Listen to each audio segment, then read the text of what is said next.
Madame, Monsieur, bonsoir. Au menu de questions éco ce soir, CRI et CMI. Direction la région Fès-Meknès en première partie où il s'agira d'investissements en compagnie du directeur général du CRI et du Centre régional d'investissement de la région, Yassine Tazi. Alors, quels nouveaux investissements dans cette région en cette période inédite et comment créer des emplois et augmenter la participation de la région Fès-Meknès dans le PIB national, sachant que celle-ci draine autour de 9% à cette croissance nationale. Ensuite, on dressera le bilan du e-payment au Maroc, les chiffres et les nouvelles tendances. On en parle avec Michael Nassiri, directeur général du CMI, du Centre monétique interbancaire. Bienvenue à toutes et à tous.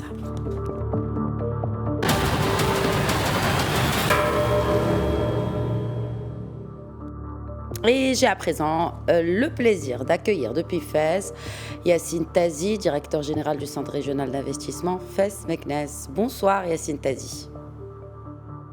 Bonsoir, merci pour votre invitation. Merci à vous d'être avec nous. Si on commençait d'abord par un bilan des actions, ou en tout cas du nombre d'entreprises qui ont été créées en 2020. Bien sûr dans la région Fès-Meknès, on s'entend. Bien sûr. Alors, peut-être juste avant de vous donner quelques indicateurs par rapport au bilan, rappeler que le CRI, dans sa nouvelle version, a beaucoup évolué depuis l'entrée en vigueur de la loi 47-18, donc qui est relative à la réforme des CRI, à la création des commissions régionales unifiées d'investissement, donc loi qui est venue suite aux autres orientations de Sa Majesté, que Dieu l'assiste, afin de donner une nouvelle impulsion à l'investissement à l'échelle des régions. Donc, il y a eu une évolution importante en termes de statut, d'organisation, de process, d'outils et de prérogatives. Si maintenant, effectivement, on fait un petit focus sur l'année 2020, je donnerai peut-être par rapport à 3 axes. Un premier bilan, effectivement, par rapport à la création d'entreprises. Donc, sur l'année 2020, il y a eu à peu près 3400 entreprises qui ont été créées au niveau du guichet unique du CRI. Sachant que ce sont essentiellement en termes de forme juridique des SARL et des personnes physiques. Ce sont près de 2500 certificats négatifs qui ont été délivrés, avec un délai moyen de création d'entreprise d'à peu près 5 jours et demi, ce qui est globalement positif malgré le contexte que vous connaissez, que nous avons vécu et aux difficultés qui ont été recensées suite à la crise sanitaire que nous vivons, et les répercussions bien sûr qui ont eu lieu en termes de confinement, en termes d'arrêt temporaire des services des tribunaux de commerce pendant près de 2 mois. Donc, malgré effectivement tout ce contexte compliqué, l'élan est resté globalement positif et c'est une bonne nouvelle. Ça témoigne un peu de la dynamique entrepreneuriale qui existe au niveau de la région. Sur un autre volet, en termes d'investissement, si je donne peut-être aussi quelques indications, il y a eu à peu près 74 réunions des commissions régionales unifiées d'investissement qui ont été tenues en 2020. Je rappelle que la commission régionale unifiée d'investissement est la commission qui est habilitée à évaluer, examiner et statuer sur les demandes relatives aux projets d'investissement à l'échelle de la région. Et ce sont donc près de 400 dossiers qui ont été examinés par la commission avec un délai moyen d'instruction d'à peu près 23 jours. Et à peu près ce qui représente en tout cas pour les dossiers qui ont obtenu et ont été statués favorablement par cette commission, c'est près de 5 milliards de dirhams d'investissement projetés et près de 11 500 emplois qui sont prévus. Donc là également, c'est malgré le contexte difficile, la dynamique d'investissement n'a pas fléchi durant cette période. Très bien. Alors, avant de peut-être passer au chantier, vous avez cité 11 500 emplois donc, qui sont ciblés. Et sur les 3 400 entreprises qui ont été créées, combien d'emplois ont été créés? Je pose la question parce que, bien sûr, il est à rappeler que la région, malheureusement, connaît un taux de chômage assez important par rapport à d'autres régions du royaume, bien qu'elle soit 4e en termes d'apport au PIB national. Mais la question de l'emploi reste centrale dans cette région de Fès-Meknès. Alors, combien d'emplois ont été créés en 2020 à travers ces 3 400 entreprises que vous avez citées? Alors, le suivi des emplois créés ne peut pas se faire durant la même année où la création d'entreprise a lieu. Comme vous le savez, il y a une période où on va dire où l'entreprise est créée. Et ensuite, bien sûr, il y a un délai de montée en charge pour justement vérifier que les emplois qui étaient initialement projetés, vous savez, ce sont des emplois qui ne sont pas forcément projetés sur la première année de création, mais qui sont projetés de manière progressive. Et donc, il faut par contre laisser, on va dire, un peu de temps, un délai, pour laisser à l'entreprise le temps de se mettre en place, de commencer à produire Et par la suite, en fait, ce qui est réalisé, ce sont des enquêtes, ce sont des recoupements avec les différentes administrations, donc la CNSS, etc., pour vérifier justement que les emplois qui étaient initialement projetés dans le cadre de ces créations se sont bien, on va dire, concrétisés. D'où Et les par la 11 suite, identifier 500. justement quelles sont les entreprises. Exactement, tout à fait.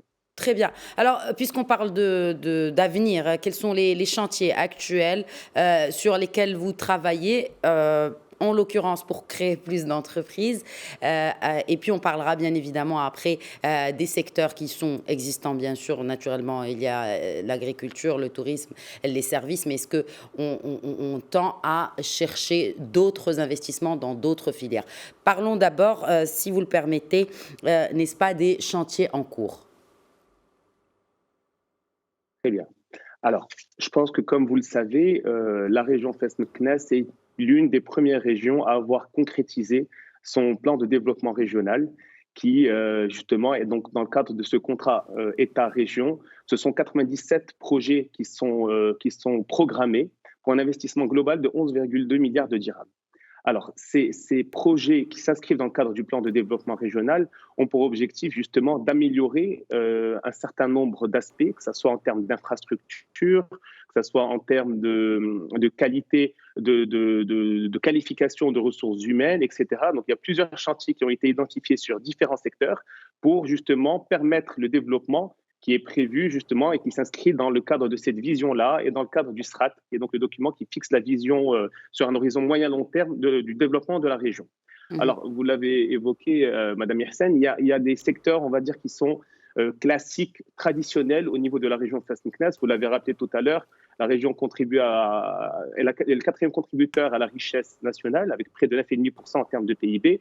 Le PIB, en tout cas régional, en termes de structure, et on va dire, est plutôt axé autour du secteur tertiaire à hauteur de 64%, du secteur primaire dans un second temps à hauteur de 22% et du secteur secondaire à hauteur de 14%.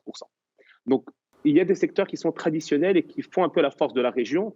Je pense que vous le savez, ce sont des secteurs classiques comme l'artisanat, le tourisme, il y a également, bien sûr, l'agriculture, qui sont des secteurs qui emploient beaucoup de personnes, justement, où il y a un vrai savoir-faire. Juste pour vous donner une idée, au niveau de l'artisanat, ce sont plus de 120 000 artisans qui existent au niveau de la région Fès-Meknès. Ce sont 40 000 unités de production, un chiffre d'affaires annuel de 10 milliards de dirhams. Et bien sûr, comme vous le savez, une large variété de produits à l'export avec des labels au niveau de la région, une vingtaine de marques collectives de certification. Et justement, pour accompagner le développement de l'artisanat, donc il y a des projets, des programmes d'envergure qui ont été lancés, notamment pour la réhabilitation des médinas de la région et pour la valorisation de l'artisanat. Ça, Est-ce c'est sur le volet qu'il de y a des l'artisanat. programmes aussi qui ont été lancés pour accompagner ces artisans en cette période très délicate que nous sommes en train de vivre? L'artisanat, tout comme le tourisme, a été frappé de plein fouet et souffre encore des répercussions de la pandémie. Que fait le CRI justement pour ce secteur en particulier? Vous avez tout à fait raison, effectivement, de le souligner. Il y a des secteurs qui ont été énormément impactés par la crise sanitaire que nous vivons. Et vous l'avez évoqué, ce sont surtout l'artisanat, le tourisme, qui sont deux secteurs interdépendants, Mhm. le transport dans un autre registre. Et c'est vrai qu'aujourd'hui, malheureusement, et comme vous le savez, l'artisanat est un secteur plutôt où il y a une grande partie d'informel.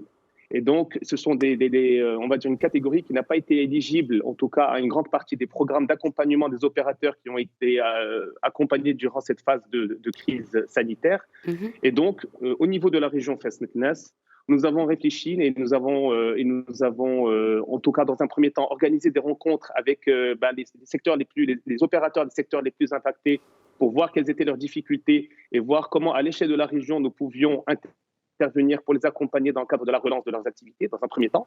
Et dans le deuxième temps, pour l'artisanat de manière plus précise, nous avons travaillé sur la mise en place d'un fonds régional. Alors, ce fonds régional, son objectif est le suivant. C'est un projet qui, on l'espère, se concrétisera dans les jours à venir, mais nous avons négocié avec la fondation Tawfir de microcrédit un taux historiquement bas pour que les artisans puissent bénéficier de microcrédits qui sont nécessaires pour la relance de leurs activités, pour l'achat de matières premières ou autres. Et ces microcrédits seront garantis par un fonds au niveau de la région, qui va permettre justement de servir de garantie par rapport à ces microcrédits. Donc, c'est un fonds qui a pour objectif, dans un premier temps, d'accompagner 5 000 artisans, dans un premier temps, avec on va dire des subventions, enfin, c'est pas des subventions, c'est des microcrédits justement sur des petites sommes qui sont nécessaires au démarrage des activités. Et l'objectif, c'est une fois que l'opération aura été réalisée, la généraliser bien sûr et capitaliser sur cette expérience. Il nous reste très peu de temps, Yacine Tazi. Un dernier mot sur le digital et sur cette transformation digitale. On voit que la région est en train de prendre ce virage. Comment le réussir? Très rapidement, il nous reste très peu de temps. Merci. Très bien, très bien. Alors, très rapidement, le digital est un des secteurs d'avenir, et vous l'avez évoqué tout à l'heure, nous avons les secteurs classiques, il y a le digital qui concerne l'avenir. Aujourd'hui, nous avons la chance d'avoir au niveau de la région une concentration de compétences en termes de technologie d'information et d'innovation. Très rapidement, il y a la première école d'ingénierie et d'intelligence artificielle en Afrique au niveau de la région Fès-Meknès. Nous avons plusieurs structures d'incubation comme l'incubateur de start-up de l'Université Euromède de Fès, la Cité de l'innovation qui permet la valorisation de la recherche et le transfert de technologies, le carré des innovateurs au niveau de la Chambre de commerce. Et il y a de grands chantiers qui ont été lancés autour du digital, comme le schéma numérique régional de la transformation digitale du territoire, le projet de Fès Smart Factory, donc, qui est le premier projet d'écosystème 4.0 au Maroc, qui va permettre du transfert de technologies, de l'incubation, de la recherche et développement. Et il y a bien sûr d'autres projets autour du digital qui sont lancés avec, nous sommes la première région pilote, je tiens à le rappeler, qui a fait l'objet d'une convention entre le CRI et l'APBI pour créer une antenne régionale de l'APBI, pour créer un écosystème autour du digital et pour accompagner les entreprises de la région dans le cadre de leur transformation digitale. Merci. Merci Yacine Tazi, directeur général du Centre régional d'investissement Fès-Meknès. En tout cas, un avenir prometteur pour cette région. Merci beaucoup d'avoir répondu à nos questions. Merci à vous. Merci. Et nous passons à présent à la seconde partie de questions éco.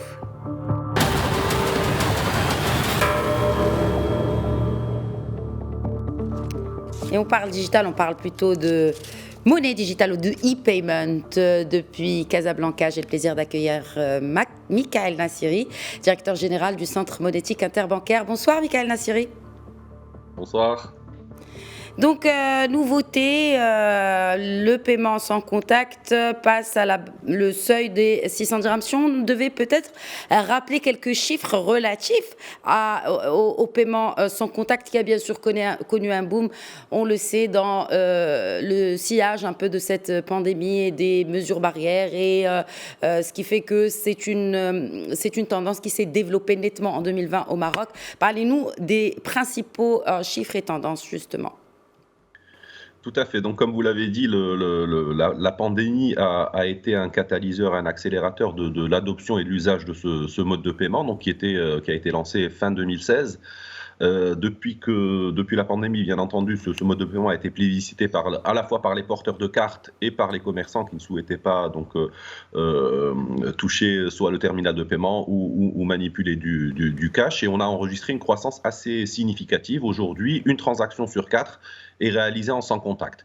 Donc au départ, le plafond de paiement en sans contact, sans la saisie du code PIN, était de 200 dirhams. Nous l'avons augmenté donc en mars dernier à 400 dirhams. Et très récemment, donc, il y a eu ce plafond qui a été porté à 600 dirhams, donc pour permettre de régler des montants un peu plus importants sans avoir à saisir son code secret. Donc la tendance aujourd'hui, comme je l'ai dit, c'est une transaction sur 4 environ qui est faite en sans contact. Nous constatons également un usage sur les petits montants. Donc le panier moyen des transactions sans contact tourne autour de 170 dirhams. Par rapport à une transaction qui se fait normalement en mode contact qui tourne autour de 400 dirhams. Donc nous avons une prépondérance de petites transactions chez les pâtisseries, boulangeries, au niveau des stations-service, au niveau de la grande distribution également. Donc il y a un certain nombre de secteurs où on constate une réelle dynamique de ce nouveau mode de paiement qui est largement plébiscité par les porteurs de cartes. Et si on devait parler de la dynamique du e-commerce, on a vu pulluler sur les réseaux sociaux de nouvelles plateformes. On peut payer sur Internet, mais il y a beaucoup qui échappent justement à ce paiement ou e-paiement. à savoir les paiements à la livraison. Est-ce qu'on peut dire que le e-commerce a lui aussi connu une bonne évolution et est en train de effectivement s'installer dans les mentalités, ou la tendance est restée neutre, voire même avec une Non, légère non. augmentation? Non, la tendance est clairement à l'augmentation. Donc, on a, dès le confinement, donc il y a un an exactement, nous avons constaté donc un basculement donc des transactions vers les sites de e-commerce qui proposaient donc leurs produits en vente à distance. Ce sont d'abord des players qui existaient Oui. sur Internet, mais on a aussi enregistré de nouveaux acteurs qui sont venus donc sur ce nouveau canal de distribution, et notamment des enseignes physiques qui ont donc basculé sur le paiement en ligne, parce que l'activité, enfin leur commerce physique était fermé donc pendant les mois de mars et avril et mai dernier. Et donc pendant cette période-là, donc on a vu vraiment un mouvement assez significatif des transactions vers le e-commerce, et cette tendance s'est maintenue. Donc ce sont des canaux, même après donc le déconfinement et la reprise de l'activité sur les commerces non essentiels, cette activité-là a été maintenue, et elle a continué à se renforcer. Nous avons vu également les activités de e-gov, de paiement de factures, profiter largement donc de ce mode de paiement. Mais ce que l'on voit de manière assez significative, et comme vous l'avez dit, ce sont beaucoup d'acteurs donc qui offrent des solutions de marketplace, de nouvelles marketplaces, donc ils sont venus enrichir le paysage du e-commerce au Maroc. Et donc parallèlement donc à cette tendance, et donc face à la réticence donc des clients de manipuler du cash justement pour les transactions payées en cash à la livraison, nous avons également équipé les flottes des livreurs en terminaux de paiement électronique pour pouvoir encaisser également en carte bancaire lors de la Voilà. livraison. Donc la part des paiements électroniques sur le e-commerce s'est nettement renforcée par rapport au cash chez Très tous bien. les acteurs, disons, qui sont installés dans cette activité. Donc la tendance, elle est clairement à la digitalisation et à la dématérialisation et à la réduction du cash pour ce type de transactions. Alors oui, alors réduction de cash pour ces transactions, mais qu'en est-il du projet de la M-Wallet et de cette réduction de cash qui, rappelons-le, a explosé ces derniers mois, en l'occurrence à cause notamment de la distribution d'aides directes aux ménages qui ont bien sûr souffert des effets de la pandémie. Mais quels sont les freins de l'expansion ou à l'expansion de cette M-Wallet et du e-payment de manière globale au Maroc? Alors, en ce qui concerne les M-Wallet, donc, qui ont été lancés, donc le mobile payment a été lancé il y a à peu près un peu plus de 2 ans. Donc, la tendance aujourd'hui, elle est positive, dans le sens où il y a de plus en plus de gens donc, qui téléchargent des applications et qui ouvrent des comptes de paiement auprès des établissements de paiement qui ont été agréés par la Banque centrale. Donc nous sommes aujourd'hui à un peu plus d'1,5 million de M-Wallet qui sont opérationnels et qui sont interopérables, donc complètement interopérables, puisqu'ils permettent de faire des transactions entre des M-Wallet des différents établissements. Donc ça a été c'est un point fort de l'écosystème de paiement mobile au Maroc. Donc c'est un nouvel écosystème qui est en train d'être mis en place. Il y a beaucoup de sensibilisation et d'éducation à faire auprès des populations à inclure financièrement. La tendance, et comme je l'ai dit, elle est positive, dans le sens où on a de plus en plus de transactions qui se font à travers ces M-Wallets. Ça reste timide encore par rapport à la monétique, mais la tendance et l'adoption se fait petit à petit. Et il y a donc l'ensemble des briques de l'écosystème qui est en train d'être mise en place. D'abord, l'alimentation de ces M-Wallets à travers un certain nombre de dispositifs. Donc il y a des dispositifs d'aide sociale qui sont, donc il y a le programme Tayssir par exemple, qui permet d'alimenter ces M-Wallets, Voilà, et les gens parce que peuvent les e-wallets, retirer leur il faut le argent. rappeler, Michael Nassiri, Oui, c'est une question de cible aussi. Ce n'est pas la même cible que pour les tout à paiements, fait. pour les autres paiements. Mais est-ce que vous pensez, puisqu'on parle de cible, est-ce que vous pensez que les frais sont adaptés justement à ces cibles-là? Vous avez parlé d'interopérabilité, mais à quel prix? Alors aujourd'hui, la tenue enfin les frais de tenue de compte d'un compte de paiement donc qui utilise des services M-Wallet, donc ces frais-là sont gratuits. Donc aujourd'hui, vous pouvez bénéficier d'un compte de paiement sans avoir à supporter de frais. Mm. Les paiements chez les commerçants donc qui acceptent les paiements mobiles sont gratuits pour le porteur. Donc il n'y a pas de coût ou de charge spécifique qui est supporté par le porteur ou par le détenteur d'un compte de paiement ou d'un M-Wallet. Donc en termes de barrière à l'entrée ou de coût pour les porteurs, il n'y a pas ce n'est pas une barrière. En tout cas, le coût n'est pas une barrière. Et d'ailleurs, l'ADN et l'essence même de ce projet, c'était de pouvoir proposer donc aux Marocains des solutions de paiement qui soient beaucoup plus dont le coût est beaucoup plus supportable par rapport à un compte bancaire. Donc aujourd'hui, le coût n'est pas une barrière, donc le porteur ne supporte pas de charges particulières. Il y a bien entendu des services qui sont payants, notamment transférer de l'argent d'un wallet à un autre. Les prix sont tout à fait compétitifs par rapport aux opérateurs de transfert, aux opérateurs de cash, donc chez qui on peut aller déposer du cash pour le transférer donc à un membre de la famille. Donc les coûts sont très très compétitifs, beaucoup moins chers que lorsque vous le faites en transférant du cash. Le paiement chez le commerçant est gratuit pour le porteur et les retraits graves interopérés sont payants. Donc l'alimentation d'un wallet est gratuite, donc le cash-in est gratuit pour les porteurs pour pouvoir justement favoriser l'alimentation de ces wallets.